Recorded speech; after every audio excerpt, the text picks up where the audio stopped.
But I'm here. I've been in the fight. I'm a product of early Kansas City segregation. When my parents got here in 1966, we could only look for housing we can go south of 27th Street, west of Truce, or east of Prospect. That was it. We were all in one place. That's what I knew. I didn't even think anything was wrong with it, because that was my reality. So we've had issues for a long time in our region. It's just true. I also want to start by saying, I want you to know I love you. I love you. I love you. We love this country, and I'm talking about black people. We helped build it, as you know.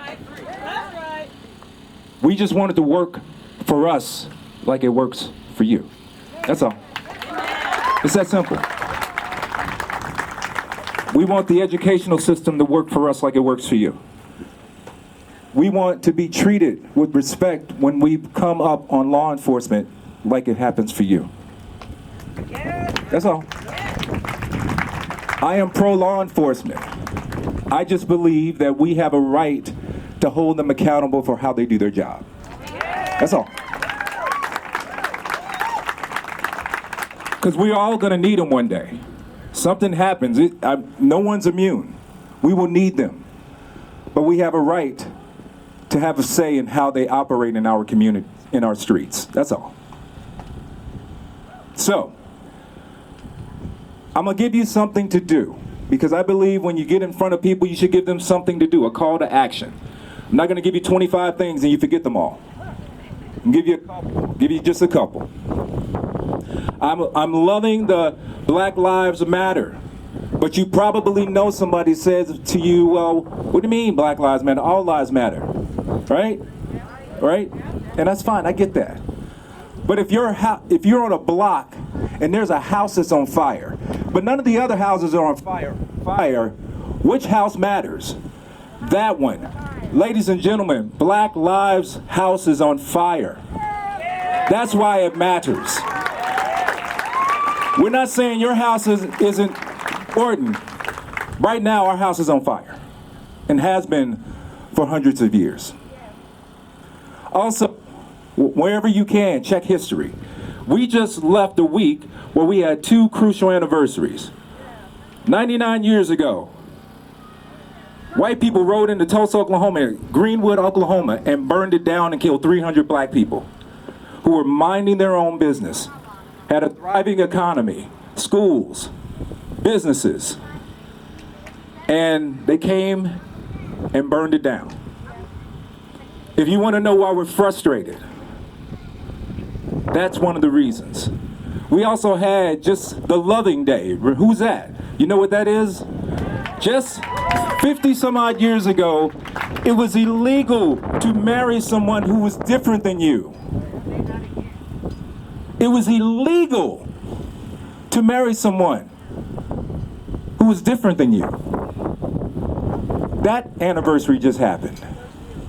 So you see, every time we've tried to ingratiate ourselves into the American dream, there's been a barrier placed in front of us systematically. That's why we're frustrated. That's why Black Lives Matter. But you know, when I see out here today, I see all of you who don't look like me. I have hope. I am encouraged. I am encouraged. Folks, it's just math. There are 240 million plus white people in America. When you guys care, things happen. It's just math. It's numbers.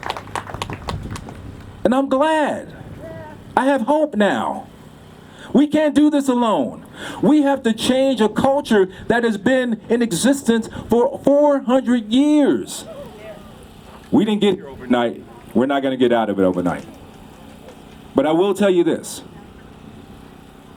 Some things are happening. This is different. This is different, y'all. There's a unification that's happening. There is a convergence of events that are bringing us together like we've never been together before.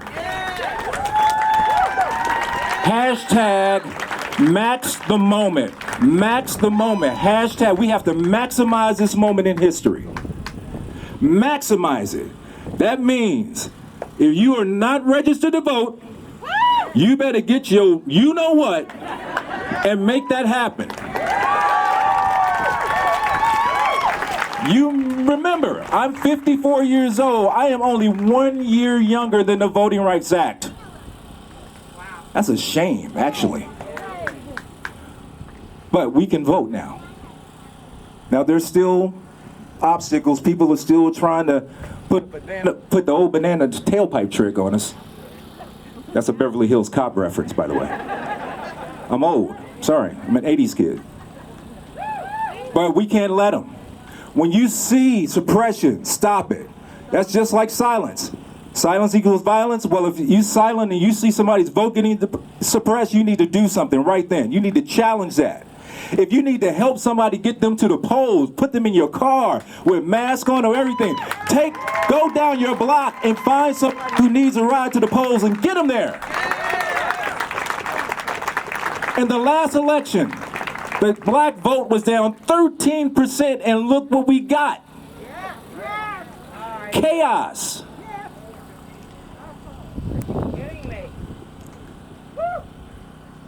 I'm not going to go there. I'm not going to do that. This is not the place. Okay, please. No, okay. We go there on the first Tuesday in November. That's when we go there.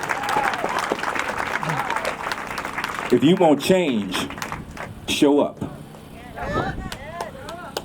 The last thing I'm going to say is continue to have these conversations with yourselves, with one another, with your black brothers and sisters, with your white brothers and sisters, with people in your family that might be railing against this, thinking this is un-American. This is about as American as you can get.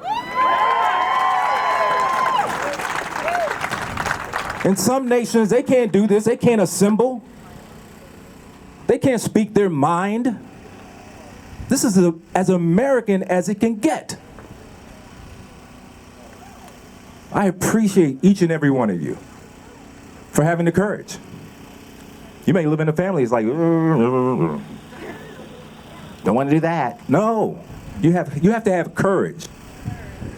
You have to be willing to sacrifice. I am so glad that I am next to you today. She says, be better. Science is compliance. NY silence. Silence equals violence. Black Lives Matter. Whatever you say and whatever you do, just do something. That's all. I don't care what it is. So everybody can't march. But they can do something. They can post on social media. They can talk to their neighbor. They can enlighten someone. I too am the product of a loving relationship. My grandfather and my grandfather was from Scotland. And he married a black, half Cherokee woman in the 1920s. Whoa. That must have went over well.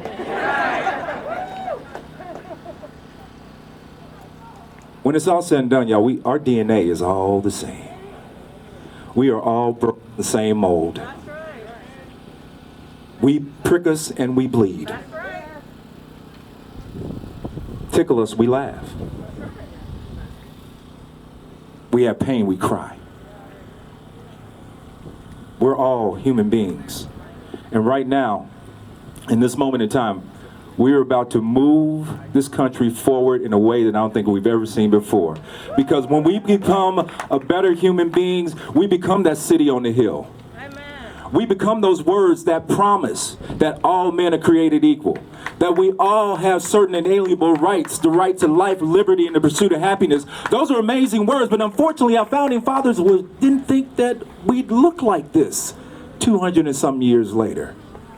They wrote it for them.